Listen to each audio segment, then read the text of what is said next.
Hello friends, मैं आकाश। आज मैं फिर आया हूँ वापस। जैसा मैंने आपसे वादा किया था, आज मैं अपनी इस वीडियो में आपको बताऊंगा कि ये 3V अप्रोच क्या है, क्यों हमें ये स्पीकिंग में इतनी हेल्प करती है और स्पीकिंग को लेकर, चाहे वो पब्लिक स्पीकिंग हो चाहे वो नॉर्मल कम्युनिकेशन स्किल्स हो, क्या हमारी गलत धारणाएं हैं, what are the myths that we take, जो हम अज्यूम करते हैं अपनी रियल लाइफ में कि हमें ये चीजें तो आनी ही चाहिए पब्लिक स्पीकिंग के अंदर। मैंने अपनी प्रीवियस वीडियो में आपको ये बताया कि पब्लिक स्पीकिंग क्या होती है और उसके हमें क्या फायदे होते हैं।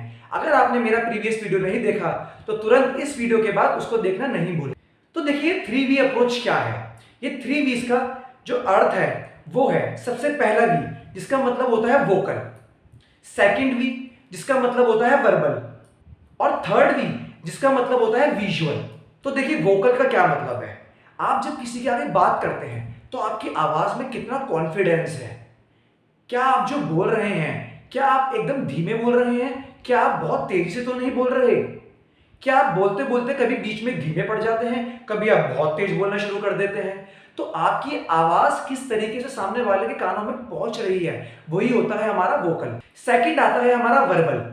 वर्बल में ये देखा जाता है कि जो आप शब्दों का प्रयोग कर रहे हैं वो कैसे शब्दों का प्रयोग कर रहे हैं अपनी बातों के अंदर, और जिन शब्दों का आप प्रयोग कर रहे हैं वो शब्द आप सामने वाले तक किस तरीके से पहुंचा रहे हैं, कैसा प्रोनाउंसिएशन आपका है, क्या आपका जो उच्चारण है बात करने का वो साफ भी है या नहीं, क्या सामने वाला आपकी बातों में एंगेज भी हो रहा है, क्या वो आपको पूरी तरीके से सुन भी रहा है या नहीं।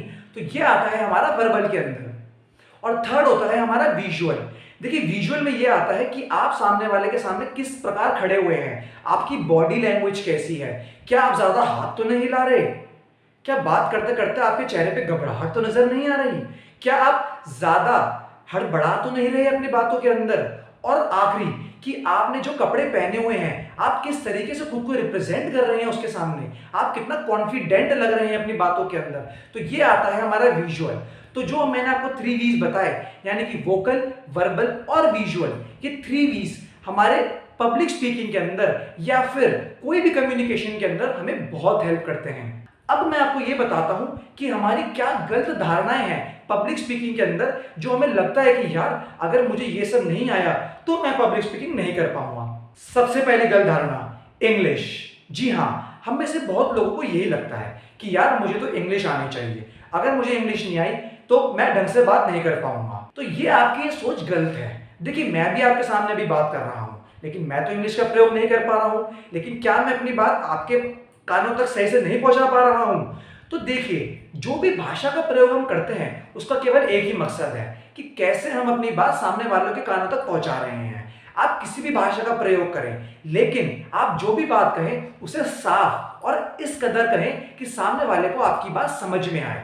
फिर चाहे आप इंग्लिश बोले, आप हिंदी बोले, आप कोई भी लैंग्वेज का इस्तेमाल करें, उसको इससे आपत्ति नहीं होनी चाहिए। दूसरा, कई लोग ये सोचते हैं कि ये पब्लिक स्पीकिंग, कम्युनिकेशन स्किल्स ये तो केवल जो बड़े बड़े ट्रेनर्स हैं, बड़े बड़े बिजनेसमैन हैं, बड़े बड़े पॉलिटिशियंस हैं, ये तो केवल उनको ही आनी चाहिए। लेकिन आप मुझे एक बात बताइए, क्या सही तरीके से बात करना आपको नहीं आना चाहिए? क्या आपके करियर में ये आपको हेल्प नहीं करेगा? क्या आपको नहीं लगता कि जब आप किसी ऐसे लोगों से मिलेंगे जो आपसे सीनियर हैं तो आप उनके सामने खुद को कैसे रिप्रेजेंट कर पाएंगे? क्या आप अपनी कोई इमेज सामने वाले तक अच्छी तरीके से नहीं दिखाना चाहते? हमारी तीसरी गलत धारणा सबसे बड़ी ये है कि जितने भारी शब्दों का हम प्रयोग करेंगे अपनी लैंग्वेज यानी अपने कम्युनिकेशन के अंदर तो हमारा उतना ही वट पड़ेगा। हम जितने बड़े बड़े कथन कहेंगे उससे हमारा उतना ही वट पड़ेगा। लेकिन ये धारणा हमारी गलत है। वो क्यों है? देखिए आपको एक ही लाइन में समझा देता हूं। If you can say it easily it is very easy to understand. देखिए आप जितनी आसानी से अपनी बातों को कहेंगे वो सामने वालों को उतनी ही आसानी से समझ भी आएगी। क्या पता आप इतने भारी भरकम शब्दों का इस्तेमाल कर दे और उसको आपकी बात पल्ले ही ना पड़े।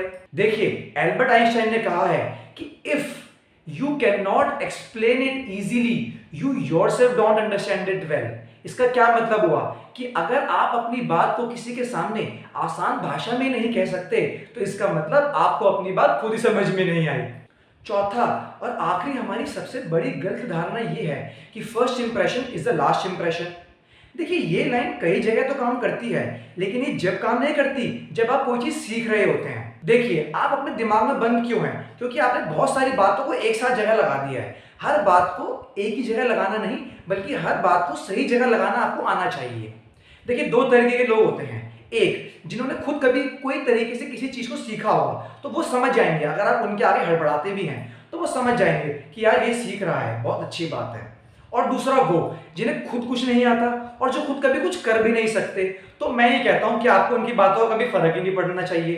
तो दोस्तों, आज ही खड़े होइए, इन सब बातों को अपनी लाइफ में इंप्लीमेंट कीजिए और डिस्क्रिप्शन में देखिए मैंने इन्हीं बातों को किस कदर आपके सामने दोबारा लिखा है। मैं अपनी आने वाली नेक्स्ट वीडियो में आपको ये बताऊंगा कि कैसे अपना स्टेज फियर दूर करते हैं, कैसे अपना कॉन्फिडेंस बूस्ट करते हैं। अगर आपको मेरा ये वीडियो अच्छा लगा हो तो सब्सक्राइब जरूर करें और बेल आइकन को जरूर दबाएं, ताकि जैसे ही मैं अपनी नेक्स्ट वीडियो इस सीरीज में डालूं तो आपको तुरंत पता चल जाए। लाइक शेयर करना ना भूलें और कमेंट बॉक्स में कमेंट जरूर लिखें।